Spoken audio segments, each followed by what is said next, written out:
Hi, good evening. This is Frank and Sean, and we're here at the Wrecking Bar, and this is our second episode. And today we're going to talk about Ernest Hemingway, and we're going to talk about a rum named after his boat called Pilar. So we sent out the recipe for a drink that's called Gregorio's Prescription, Yeah. and it is named after the second first mate that he had, and the one who spent the most time on the Pilar with him.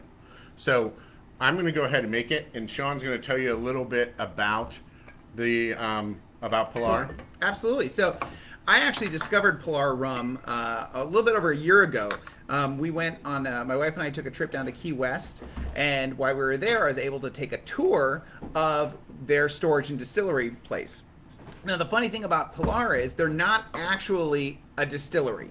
So they don't actually make the rum that they do. What they do is they actually, like Hemingway, they travel around the world, mostly the Caribbean, Central America, South America, and North America, and find absolutely fantastic small batch rums. They then purchase those rums, and they are master blenders. So they take those different ones that have different notes and different feelings, and they blend them together and then store them. And they make actually two different kinds of rum. They make what we're working with tonight, which is a light rum. And so that is actually aged, once they do the blending, that's aged in bourbon barrels and sherry casks. And they also make a dark rum, which looks like this guy right on over here. And the dark rum is actually aged a little bit longer. That's how they get that dark, nice color to it and flavor. And that's in bourbon barrels, and they also do it in port wine casks.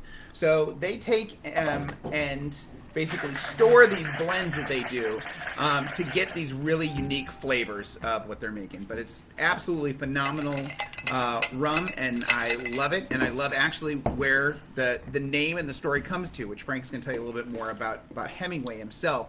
Key West and Hemingway go kind of hand in hand. And the funny thing is that Pilar Rum, out of, everybody knows Hemingway and Key West and that history there, but Pilar Rum is the only business approved by Hemingway's family and the Hemingway Foundation to be able to use his name for it. So it's a neat spirit, and Frank's mixing up our drinks for us right now. So what it's made of is I put mint leaves in the bottom of the shaker and put a ounce of honey syrup. So I made this the other day, and it's half honey, half water. You just boil it down for a while. Then I put ice in there. I added 1 ounce of lemon juice and 1.5 ounces of the rum. Shook it up, poured it in the glass over some ice, and then I put some seltzer water in the cup or in the shaker to clean off the ice and pour it in there and add a little bit to it. So cheers. Cheers, absolutely. Rum itself has a funny history. So it obviously was, from the Caribbean, and from that time in the 15th and 16th century, the sailing ships and the like that would come here, they would, found this spirit, and actually has been adopted by navies around the world as a drink for the sailors. So originally, actually back in the 1650s, they allowed sailors to have, at the time they would have beer and wine. Problem is, beer would go bad halfway around the voyage, and wine as well would turn to vinegar before they had a chance to use it. Well, then they discovered rum, and at the time they would actually give sailors a serving a day. So they had a rum ration, which originally it was a pint of rum at a time. Now this also too, rum at the time they were making was 140 proof. So they quickly found out though that sailors really didn't work too well when they had a pint of rum in them. So it actually, like teachers. Exactly, like teachers. So it actually got reduced down, and so they still had the pint, but what they did it was 1 part rum and 2 parts water, and this did double duty because it actually gave the men hydration and got water to them, but they couldn't store water on long voyages because it got that kind of slimy, it got bacteria and stuff. So the rum actually cleaned the water, and it gave them their things. And this actually drink became known as grog. And they would, if they had it, they would also work and put lemon or limes into the drink to add flavor to it every day to help battle scurvy. So that was when you had grog and your sailors asking for their grog, that's what it was. It was 1 part rum, 2 parts water with a little bit of lemon in it. So. Sounds good. Yep. So let's go ahead and talk a little bit about Hemingway here. In the period of time that I want to talk about is Hemingway during World War II. So one of the things that we look at Hemingway is he loved going to Cuba, and that was his place to go. And so he had a house in Key West and he had a house in Cuba, and he would go back and forth between there. When the war started, he was kind of itchy to get into the war, but they would not let him go into the Pacific and be a reporter out there. And we hadn't invaded Europe yet. So what he did is he talked the government into supplying him with weapons to mount on his boat to make it a sub hunter for the Florida Straits. Now, I can't imagine him really finding a submarine after he's been out on the boat all day, drinking these, and being able to do anything. And his boat, the Pilar, is about 40 some feet long. So nothing really that can hurt a submarine out there. But he also at this time had what was called the Crook Factory. And he believed that at least 10% of the Cuban population were sympathetic to the fascists and Nazis in Europe, because many of them had ancestry in Spain, and Spain at the time was a fascist state, and they had their civil war in the 1930s and stayed out of World War II, but were sympathetic to the Nazis. And so he believed that there were Nazi conspirators in Cuba, and he used all his bartending buddies, all the guys at the hotels he knew, and all that kind of stuff, the fishermen, to keep an eye out to see if anything was happening. Almost a spy network that he developed. Because he was all about being the macho man and the whole spy idea in there. Now, there were a number of attacks by German U-boats in the Gulf of Mexico. And so that's why we saw it happen there. And the U-boats in the 1943 and 1944 had done a number of attacks there to try and slow down the shipment of goods from all around the Caribbean, because you had British ports there, you had Americans helping out in those British ports, and they were kind of supporting the European countries. And pretty much everything went through the Straits of Florida. So in between Florida and Cuba there, that little 90-mile stretch.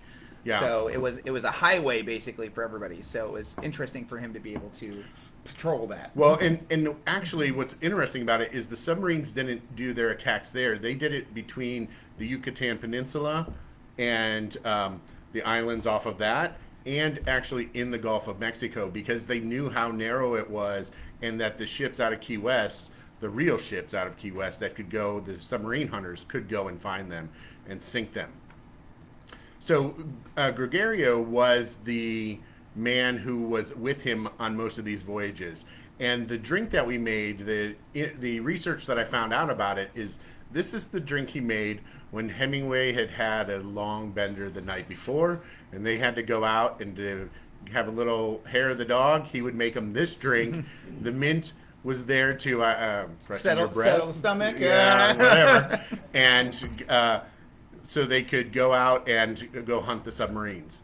Now, to me, it's kind of funny that they did that, especially when you find out the weapons that he got the government to give him. He had multiple bazookas on there. He talked him into giving him a machine gun that he mounted and hid on the boat so you wouldn't be able to tell it what it was. And then he had crates of grenades. So imagine, too, that you were a bunch of drunk guys on a boat with all that kind of fun stuff. I know a few guys. Sound like an episode of Tiger King. Yeah, exactly. Or Eric Tingstrom. Yeah. Either one, yeah. Now, one of the interesting things about this bottle, too, comes from World War II. So its shape is designed to be directly the same shape as a World War II canteen. So, and this one actually was your grandfather's, right? So from World War II. And you'd see where it would even have the chain on the top and to be able to hold it in place and to do it. So, and some of the rums even come with the chain on it as well. Yeah. So the dark one. But they did that as, Pilar Rum did that as an honor to Hemingway and for his time. Yeah. So they tried to pull different parts of his life into the bottling of it, whether it be the flavors, whether it be some of the design elements. They've got anchors and suns, and there's actually on the top of every bottle, there is I don't know if you can see or not, there's like a compass on the top of everyone, kind of signifying his travels around and to what he's done. And then every bottle also has on it, one of their logos is a rooster. which for anybody who's been to Key West knows that that's just a symbol of Key West in Yeah. general. They're all over the place. Yeah. Now, the interesting way that the name came about for Pilar is that is what he called his third wife. And she was his pillar and really kind of his bedrock. I guess that's what your third marriage is supposed to do. But then he... Third time's a charm. Exactly.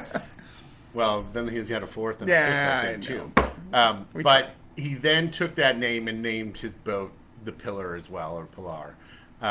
And so we thought that was a really cool way of bringing in the name as well, because it had multiple meanings to it. Yeah. And that if you want to go and see the Pilar, you're going to have to wait a little bit, because when Hemingway died, it was willed to Gregorio, and he lived in Cuba. And he kept it up as long as he could, and the unfortunate part was, as he got older, he lived to be 104. And it was a pretty good, it was a 40-foot boat, so it was a pretty good sized boat. So he couldn't keep taking care of it, so he eventually gave it to the Cuban government.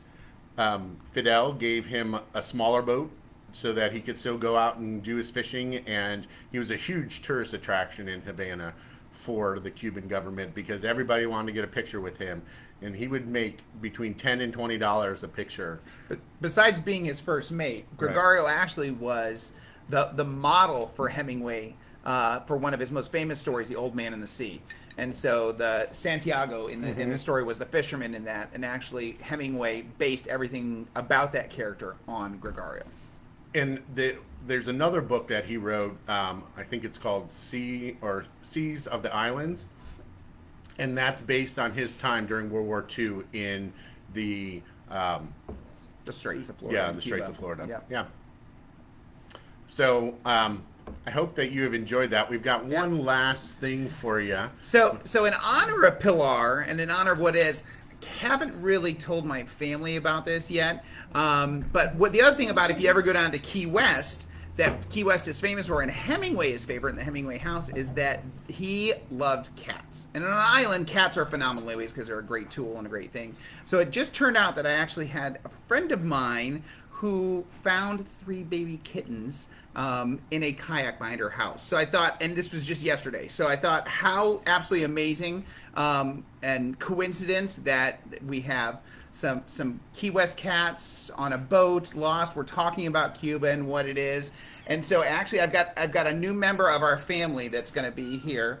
And this is Pilar. This is our new kitten, Pilar, who is going to be part of that. So we'll have to keep you up to date on how she's doing at the O'Malley household there. So Yeah. all right, absolutely. Well, we'll come again next week, and next week we're going to be talking about beer and a story that goes along with a special kind of beer. So keep looking at the Facebook page, History and a Drink, and we'll have some teasers out there for you throughout the week. All right, have a great evening. See you guys. Bye. Hey.